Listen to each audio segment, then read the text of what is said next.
اور رشتے کے وظیفے کے لیے بہت زیادہ لوگ پریشان رہتے ہیں، کہیں لڑکے پریشان ہیں اور زیادہ تر لڑکیاں پریشان رہتی ہیں، ان کے رشتے نہیں آتے ہیں۔ مجھے بہت زیادہ میسیج، کال، فون پہ لوگ وظیفے پوچھ رہے ہوتے ہیں۔ تو میں ایک بہت ہی 1400 سال پرانا پیارے آقا صلی اللہ علیہ وسلم کا عطا کردہ میں ایک وظیفہ آپ کی خدمت میں پیش کرنے کے لیے حاضر ہوا ہوں۔ اور جو عورتیں اور لڑکیاں اور لڑکے کہتے ہیں کہ بھئی ہمارا رشتہ نہیں آ رہا ہے، یا رشتہ آتا تو ہے اور ساری بات ہو جاتی ہے لیکن بعد میں منع ہو جاتا ہے، 4-6 دن کے وہ لوگ کہہ کے جاتے ہیں کہ بھئی ہم سوچ کے بتائیں گے، لیکن وہ سوچ کے انکار کر دیتے ہیں، رشتہ لگا کے وہ ایسی ایسی حرکتیں کرتے ہیں کہ لڑکی والا خود چھوڑنے پہ مجبور ہو جائے کہ بھئی یہ لوگ چاہ ہی نہیں رہے۔ تو بعض جو رشتے آتے ہیں وہ الٹے سیدھے کبابی شرابی الٹے سیدھے جواری لوگوں کے آتے ہیں، تو لڑکیاں پسند نہیں کر رہی ہوتی ہیں۔ تو مسئلہ کیا ہے، وجہ کیا ہے؟ پہلی بات تو یہ ہے کہ حدیث میں پیارے آقا صلی اللہ علیہ وسلم نے فرمایا کہ قیامت کے قریب مردوں کی تعداد کم ہوگی، عورتوں کی تعداد بڑھ جائے گی۔ تو عورتوں کی تعداد بڑھ جائے گی تو ظاہر سی بات ہے کہ آج کل لڑکیوں کی تعداد جو ہے وہ آدمیوں کی تعداد سے زیادہ لڑکیوں کی تعداد ہے۔ تو پہلی ایک پرابلم تو یہ ہے۔ دوسری چیز یہ ہے کہ اللہ تبارک و تعالیٰ نے انسان کو پیدا کرنے سے 50,000 سال پہلے بندے کی تقدیر لکھ دی۔ اللہ نے یہ لکھ دیا کہ ہاں کس کی شادی کس کے ساتھ ہونی ہے، کس کی شادی کس کا رشتہ کس کے ساتھ ہوگا، کب لگے گا، کیا کس کے ساتھ لگے گا، کیسی لائف گزرے گی۔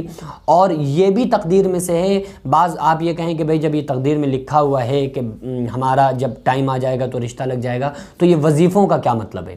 دیکھیے وظیفے بہت کارگر چیز ہیں۔ وظیفے کرنے سے اللہ تبارک و تعالیٰ اپنی رحمت کا نزول فرماتا ہے، اور دعائیں کرنے سے اللہ تبارک و تعالیٰ ان دعاؤں کا بدلہ صلہ عطا فرماتا ہے۔ حضرت یونس علیہ السلام جب مچھلی کے پیٹ میں گئے تو اللہ تبارک و تعالیٰ نے مکمل طور سے قرآن مقدس میں ذکر فرمایا اور فرمایا کہ حضرت یونس علیہ السلام مچھلی کے پیٹ میں لا الہ الا انت سبحانک انی کنت من الظالمین پڑھا کرتے تھے۔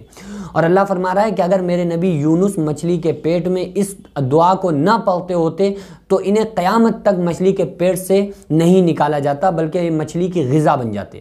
تو آپ دیکھیں وظیفے کا اثر اتنا بڑا ہوتا ہے کہ حضرت یونس علیہ السلام، اللہ خود قرآن میں فرما رہا ہے کہ یونس، میرے نبی یونس نے وظیفہ کیا، دعا کی، اللہ سے دعا مانگی، تو اللہ تبارک و تعالیٰ نے ان کو 40 دن میں ہی ان کو مچھلی کے پیٹ سے باہر کر دیا، ورنہ قیامت تک نہیں نکلتے۔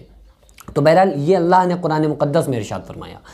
تو جب ہم عمل کریں گے، وظیفے کریں گے، تو اللہ تبارک و تعالیٰ نے اگر یہی ہماری تقدیر میں لکھا ہوا کہ بھئی جب آپ وظیفہ کریں گے، دعا کریں گے، یہ عمل کریں گے تو اللہ تعالیٰ آپ کا جوڑا آپ کو عطا فرمائے گا، یہ بھی ہو سکتا ہے۔ تو اس لیے وظیفوں کو آپ کریں۔ جو لوگ وظیفوں سے آپ کو روکتے ہیں کہ وظیفے نہیں کرنا چاہیے، آپ تقدیر پہ بھروسہ رکھیں، تو یہ بات بھی تقدیر میں لکھی ہوئی ہے کہ آپ جب وظیفہ کریں گے تو اس سے آپ کا کام اللہ تعالیٰ بنائے گا، اگر وظیفے سے بن رہا ہے تو یہ ساری چیزیں اللہ نے پہلے سے تقدیر میں لکھ دی۔ انسان کو پیدا کرنے سے 50,000 سال پہلے ساری چیزیں تقدیر میں لکھی ہوئی ہیں۔ وہ عمل کیا ہے؟ دیکھیے قرآن میں جو عمل بتاتا ہوں وہ ادھر ادھر کے کوئی جو چل رہے ہیں آج کل عمل، وہ میں نہیں بتاتا ہوں، نہ ہی کوئی آج کل کے عمل بتاتا ہوں۔ میں زیادہ تر قرآنی آیات اور قرآن و حدیث سے جو عمل ثابت ہے میں ان عملوں کو آپ کی خدمت میں پیش کرتا ہوں۔ یہ عمل آپ لے لیں۔ بسم اللہ الرحمن الرحیم۔ سورہ نساء 4 پارے کی ایک سورت ہے، سورہ نساء مدنی سورت ہے۔ حافظی قرآن 15 سطر جو قرآن ہوتا ہے تو اس قرآن مقدس کو لے لیں، اور سورہ نساء کے 2 صفحے، یعنی حافظی قرآن میں جب آپ دیکھیں گے جو 15 سطر والا قرآن ہوتا ہے اس کے 2 صفحے، یعنی یا ایھا الناس اتقوا ربکم الذی خلقکم من نفس واحدۃ سے لے کر وسیصلون سعیرا، دوسرے صفحے کے وسیصلون سعیرا تک آپ کو پڑھنا ہے۔ اور یہ عمل ہر بدھ کے دن عشاء کی نماز کے بعد پڑھنا ہے۔ بدھ کے دن عشاء کی نماز کے بعد پڑھیں۔ اگر آپ کو قرآن نہیں پڑھنا آتا ہے تو گھر میں جو بھی ماں باپ بہن بھائی جو پڑھ سکتا ہے وہ پڑھے، اور پھر اس کے بعد میں یہ ہر بدھ کو 2 رکعت نماز صلاۃ الحاجت پڑھنے کے بعد اس کو ان 2 صفحات کو پڑھے، 11 مرتبہ پڑھ لے یا 3 مرتبہ پڑھ لیں یا 7 مرتبہ پڑھ لیں۔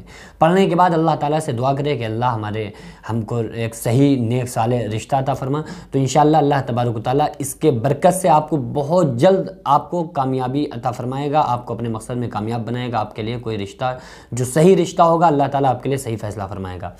کب تک پڑھنا ہے؟ جب تک آپ کو مناسب رشتہ نہ مل جائے، جب تک آپ اس پر عمل کر لیں، انشاءاللہ تعالیٰ بہت جلد آپ کا صحیح جو رشتہ ہوگا وہ آپ کو مل جائے گا۔ گزارش آپ سے یہ ہے کہ میرا ایک یوٹیوب پر جو چینل ہے UKZ امت کی ضرورت، ہندی میں امت کی ضرورت لکھا ہے، انگلش میں UKZ، تو آپ یوٹیوب پہ ہمارے چینل UK-Z کو سبسکرائب کر لیں. اس پر میں یہ اکثر و بیشتر وظائف اور بھی بتاتا رہتا ہوں، لائیو بھی آتا ہوں، تو آپ لوگ اس پہ انشاءاللہ تعالیٰ اس چینل کو سبسکرائب کر لیں. UK-Z لکھیں اوپر آ جائے گا، آپ اس کو سبسکرائب کر لیں انشاءاللہ تعالیٰ. اور جو آپ کے سوالات ہوں آپ اس کی کمنٹس میں بھی کر سکتے ہیں. دعا کریں اللہ تبارک و تعالیٰ کہ جن بھائیوں جن بہنوں کے رشتے نہیں آ رہے ہیں، اللہ تبارک و تعالیٰ ان کے صحیح ان کو رشتے عطا فرمائے، اور ان کی عزت کے ساتھ ان بیٹیوں کے ان بھائیوں کے نکاح کو فرمائے. وما علینا الا البلاغ. السلام علیکم.